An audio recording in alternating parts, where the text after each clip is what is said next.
নমস্কার আপনাদের প্রত্যেককে। আমাদের ইউটিউব চ্যানেল ইউনিক স্ট্রেংথ রিভিলের পক্ষ থেকে আপনাদের প্রত্যেককে স্বাগত জানাই। আজকের জব নোটিফিকেশনটি আমরা নিয়ে এসেছি ত্রিপুরার মধ্যে একটি স্বনামধন্য হসপিটাল থেকে।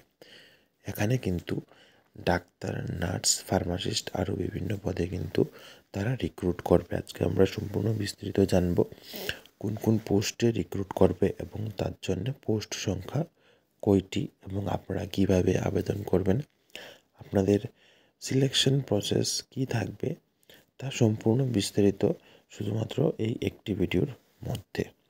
তার আগে আমি আপনাদের প্রত্যেককে বলতে চাই, আপনারা যারা আমাদের ইউটিউব চ্যানেলে নতুন আছেন, আপনারা নিত্য নতুন জব নোটিফিকেশান পাওয়ার জন্য আমাদের ইউটিউব চ্যানেলকে এখনই সাবস্ক্রাইব করুন এবং নিচে দেওয়া বেল আইকনে প্রেস করুন। কারণ আমরা চেষ্টা করছি আপনাদের জন্য নিত্য নতুন জব নোটিফিকেশান নিয়ে আসার সবার আগে এবং সবার প্রথমে। তারপর আমাদের ইউটিউব চ্যানেল হচ্ছে ত্রিপুরার মধ্যে ফার্স্ট মেডিকেল জব, গভর্নমেন্ট এবং প্রাইভেট জব রিলেটেড ইনফরমেশন দেওয়ার ফার্স্ট ইউটিউব চ্যানেল, যেখানে আপনারা চোখ বন্ধ করে বিশ্বাস করতে পারেন। কারণ কেন আমরা ত্রিপুরা রাজ্যের বিভিন্ন জব সংক্রান্ত বিজ্ঞপ্তি সবার প্রথম দেওয়া স্টার্ট করেছি, যার কারণে এখানে আপনারা চোখ বন্ধ করে বিশ্বাস করতে পারেন।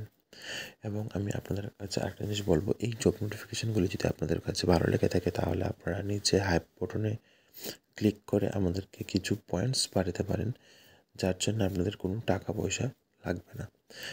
এর মানে হলো আপনারা নিচে কমেন্ট বটনের সাথে একটা হাইপ বটন থাকবে, সেখানে হাইপ বটনে ক্লিক করে আপনারা হাইপ পাঠাতে পারেন। এবং আপনাদের যদি ভালো লেগে থাকে আপনারা লাইক, কমেন্ট এবং যদি থ্যাঙ্কস পাঠাতে পারেন তাহলে তো খুবই ভালো, তাহলে আমরা কিছু মোটিভেট হব। কারণ কেন আমাদের এই ভিডিওগুলি কোনো প্রিমিয়াম ভার্সন বা পেইড ভার্সনে কিন্তু আমরা এখানে আপলোড করছি না।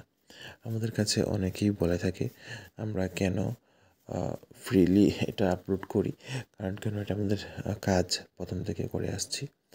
আর আপনাদের কাছে বলা এটাও আমাদের ডিউটি, আপনাদেরকে জানানো এটা আমাদের ডিউটি।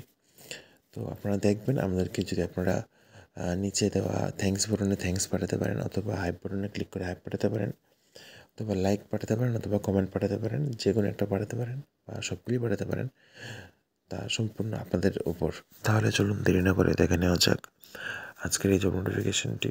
আর আমি আরেকটা জিনিস আপনাদেরকে বলবো, আপনারা আমাদের সাথে থাকবেন এবং লাইক, কমেন্ট করার চেষ্টা করবেন। কমেন্ট করলে তো আমি খুবই খুশি হব, অথবা হাইপ বা থ্যাঙ্কস পাঠালে তো আমি আরও আরও আরও আরও ডাবল খুশি হব। ঠিক আছে, তাহলে চলুন দেখে নিই আজকের এই জব নোটিফিকেশানটি। আপনারা এখানে জব নোটিফিকেশানটি দেখতে পাচ্ছেন, Unakoti hospital the hope Kailashahar থেকে এই নোটিফিকেশানটি বের হয়েছে। এবং এখানে তারা আরএমও, মেডিকেল অফিসার, যেখানে যোগ্যতা প্রয়োজন এমবিবিএস ডিগ্রি, তারপর পরবর্তী পোস্টে হচ্ছে মেডিকেল কোঅর্ডিনেটর, যেখানে যোগ্যতা প্রয়োজন বিএইচএমএস অথবা বিএএমএস, অর্থাৎ হসপিটাল ম্যানেজমেন্টের উপর কিন্তু ডিগ্রি থাকলে এখানে আপনারা মেডিকেল কোঅর্ডিনেটরের রূপে আবেদন করতে পারবেন, যার পোস্ট সংখ্যা রয়েছে 4টি। এবং পরবর্তী হচ্ছে পিআইসিইউ অথবা আইসিইউ অথবা এনআইসিইউ নার্স। এখানে আপনারা যারা জেএনএম অথবা বিএসসি নার্স আছেন আপনারা কিন্তু এখানে আবেদন করতে পারবেন। এবং আপনাদের এখানে আবেদন করা টোটাল পোস্ট সংখ্যা হচ্ছে 10 জন।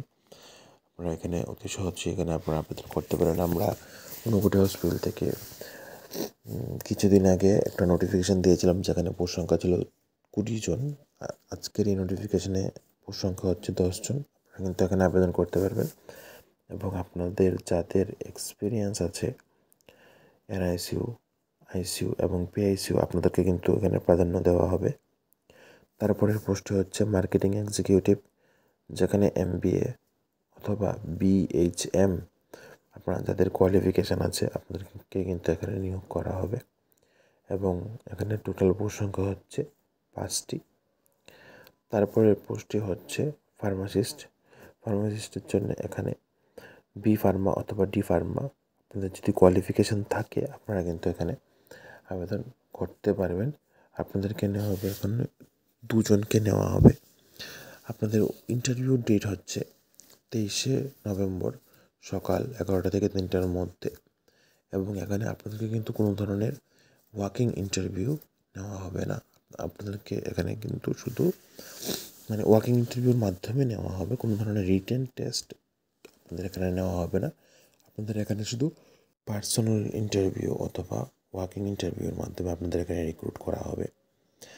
এবং আপনাদেরকে কিন্তু এই ইন্টারভিউটির মধ্যে অবশ্যই সিভি অথবা বায়োডাটা, তার সাথে আপনাদের নিয়ে যেতে হবে সব অরিজিনাল ডকুমেন্ট, এবং সেই অরিজিনাল ডকুমেন্টগুলির জেরক্স কপি যদি জমা দিতে হয়, তার সাথে সাথে পাসপোর্ট সাইজ ফটোগ্রাফও আপনারা নিয়ে যেতে পারেন, অথবা সিভির মধ্যে লাগানো থাকলেও আপনারা পারবেন।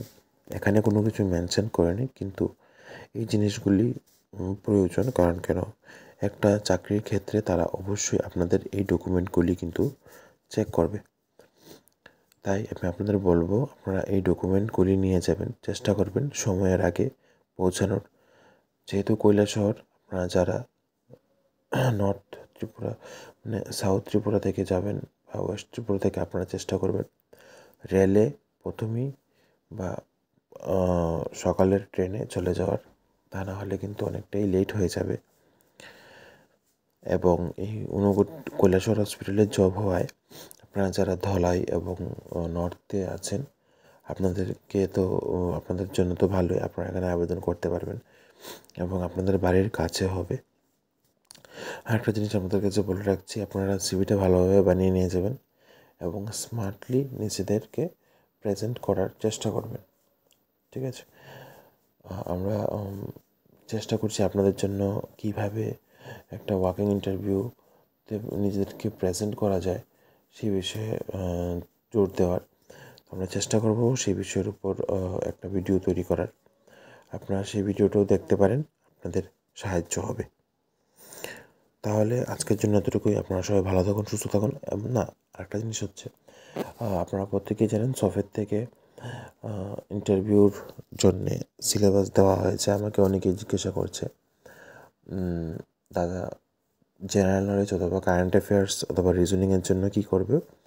তোমরা কিন্তু তার জন্যে বই কিনে পড়তে পারো। বই তো অ্যাভেলেবেল আছে ফ্লিপকার্ট অথবা অ্যামাজনের মধ্যে, অথবা তোমরা ওরিয়েন্ট যে বইয়ের দোকানগুলি আছে সেখান থেকেও তোমরা পার্টিকুলার কারেন্ট অ্যাফেয়ার্স অথবা জিকের ওর বইগুলি কিনে তোমরা স্টাডি করতে পারো। অথবা বটতলা বুক কর্নার একটা বইয়ের দোকান আছে, সেখানকেও তোমরা বই কিনে তোমরা পড়তে পারো। আর তোমরা যদি বলো যে পার্সোনালি যে কোন বইটা কিনলে ভালো হবে, দেখো আমারও কোনো অভিজ্ঞতা নেই যে এই বইটার মধ্যে সব কিছু আছে, তো সব কিছু মিলিয়েই থাকে।